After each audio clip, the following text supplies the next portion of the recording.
Hello, fans of all ages. Ryan Morick back here with you. What a wild week for the Brooklyn Nets and Kyrie Irving. I wanted to reserve my judgment for this conversation for a few days. We've gotten a lot more details on what's going on with Kyrie Irving and this entire situation. So it's Wednesday today. I figured that last week and even earlier on this week was a little bit too early to talk about this conversation because I'm not one to talk about someone's personal reasons. The NBA has made a lot of strides, and not just the NBA, leagues as a whole. They've made a lot of strides in talking about mental illness and mental health. We know that Kyrie Irving has been a little bit sensitive.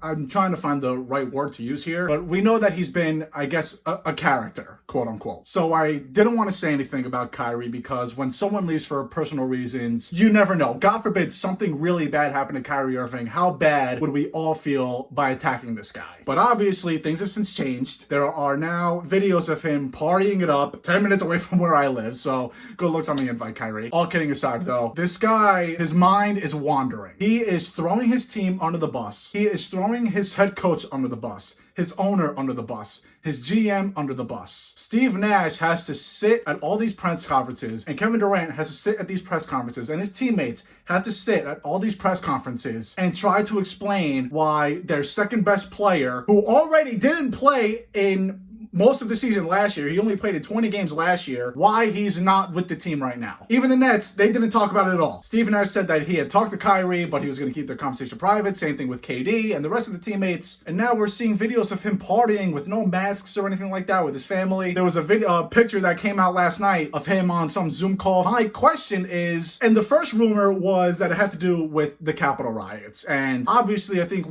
most of us can agree, anyone with a brain can agree that it was obviously a very bad day for the country. And if he wants to take a day or two off to really reflect and know what was going on in that situation, fine, by all means. I know a lot of people last year were criticizing him for skipping that game the day that Kobe Bryant had died. I wanted to hold back my judgment because I don't like to judge how people mourn. You have to realize that Kobe and Kyrie were really good friends. It wasn't just this player losing a role model to him. They were very good friends. And of course, you had guys like LeBron and other of Kobe's really good friends play that night. Well, LeBron didn't play that night, but you get the point. And everyone was attacking Kyrie. Why are you attacking someone's way of mourning? I thought that was weird. But nonetheless, he missed 60 games last year. And the Nets weren't really honest about his injury, which I want to get into because I think the Nets are treating this whole situation poorly also. But now this video comes out of Kyrie partying with his family. My question is, can he just do that while playing? I mean, I understand that living in a bubble for the NBA, they're not in a bubble, but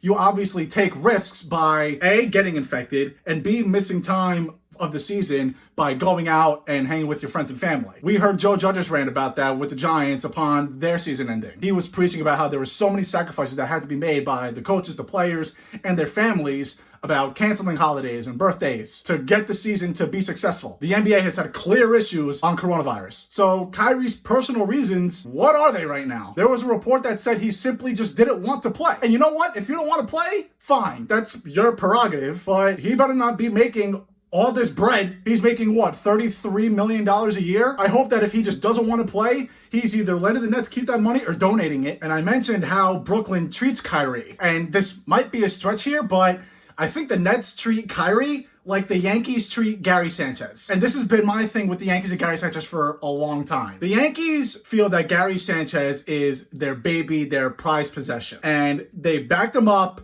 until this past season where he was literally unplayable. You look at every time they benched Miguel Andujar for defense and Luke Voigt for defense and Gleyber Torres for defense, but they never subbed Gary Sanchez in for defense. They never brought in Austin Roman for defense in the middle of a game. They never brought in Kyle Higashioka for defense in the middle of a game. It finally got to the point where Gary Sanchez became unplayable, and that's why Kyle Higashioka finally got the chance to play in the postseason. The Nets kind of do this with Kyrie. They're kind of just saying, hey, come back whenever. And I think their opinion has since changed based on all these videos that are coming out and all these reports that are coming out now. But again, this is a guy who missed a large portion of your season last year. Not a large portion, the majority. He only played in 20 games last year. And you got Kevin Durant here, who went off last night and basically carried the Nets to a late victory last night. Durant's playing like he doesn't even need Kyrie. Now, I don't think that the Nets are going to say, Kyrie, don't come back, because I think that Kevin Durant and only Kevin Durant with this roster, especially with Spencer Dinwiddie out, I don't think that team is going to do anything special. The Nets know that they need Kyrie Irving to be a championship contender. But I think the Nets would be lying if they said that they weren't annoyed. And I said this a few days ago, even before this video came out. I said, imagine if you were on the New York Knicks. Now it's making national headlines because of this video that came out, and now that he's been gone for about a week now. But even when he first decided to sit out because of his personal reasons, I said right away, imagine if you were on the Knicks. Even as good as Brooklyn's roster is,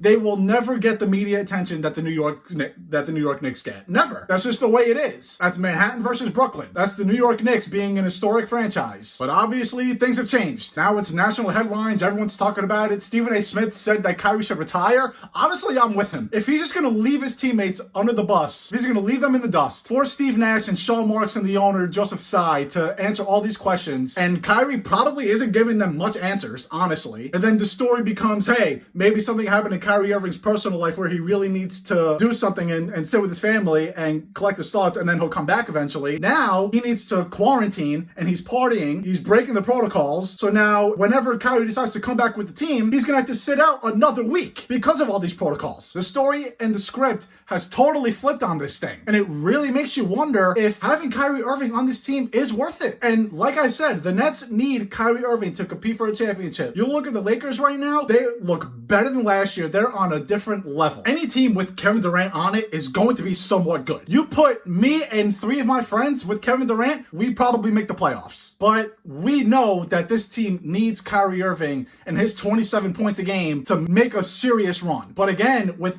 everything that has happened with Kyrie dating back to last year and going back to the whole Gary Sanchez, Kyrie Irving thing, the Nets weren't being totally honest with us about his shoulder injury last year. They were really hiding that from us, as was Kyrie. Kyrie is a sensitive guy, and the Nets don't want to push any buttons. But at this point, I think Brooklyn really needs to grow a pair and lay down the hammer on this guy. The Nets don't need Kyrie Irving to make the playoffs. So if I'm Brooklyn, I'm seriously considering a legitimate punishment for him. Suspend him after he gets cleared from all these protocols. Because Kyrie Irving needs to get the message, and I don't think he's gotten it. He's kind of been treated with kid gloves everywhere he's went, and everything that he said, he said over the offseason that he never had a teammate that he could trust with a big shot when he had friggin' LeBron James, the best player on the planet right now still. And say what you want about LeBron, and it's all a false narrative that he's not clutch. But knowing that you don't need Kyrie to make the playoffs, they can easily be a 6-7 seed without Kyrie Irving, even with Spencer Dinwiddie out right now. Now, their defense isn't all that good,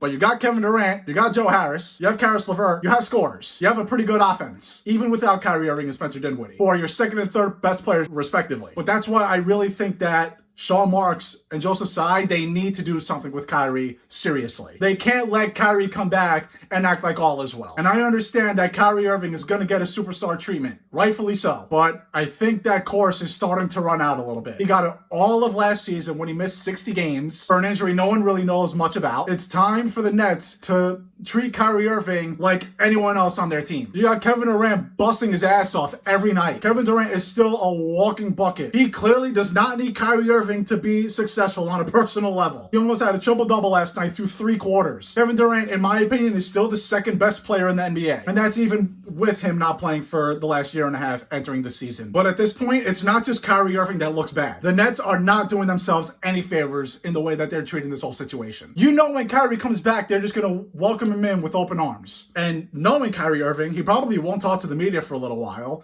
And the Nets are going to say, hey, he doesn't want to talk to the media. No, force him to talk to the media. Force him to tell everyone why he left. Force him to tell the media and the fans why he was out partying. Force him to tell the media and his fans why he claims to have left for personal reasons when, again, I don't want to judge anyone's mental health, but it's clearly looking like his mental health might be okay. It's good enough to go out to a party. It shouldn't be good enough to play in the NBA. And another problem for the Nets, it's now too late to trade for James Harden. James Harden, well, the Rockets, they said that they were only getting rid of Harden to Brooklyn if they were going to get at least Kyrie Irving. Do the Rockets want Kyrie Irving at this point? No. I'm sure maybe the Nets are probably internally thinking about trading away this guy. It can't not be a thought at this point. He's ruining the locker room. Whether we see it or not, it's bound to happen. We saw what James Harden said last night. He said that the Rockets can't be fixed. He clearly wants out. He's been begging to be out. Brooklyn can't trade for him now. What are you going to get rid of? The Rockets said that they're not going to accept Dinwiddie, LeVert, etc.,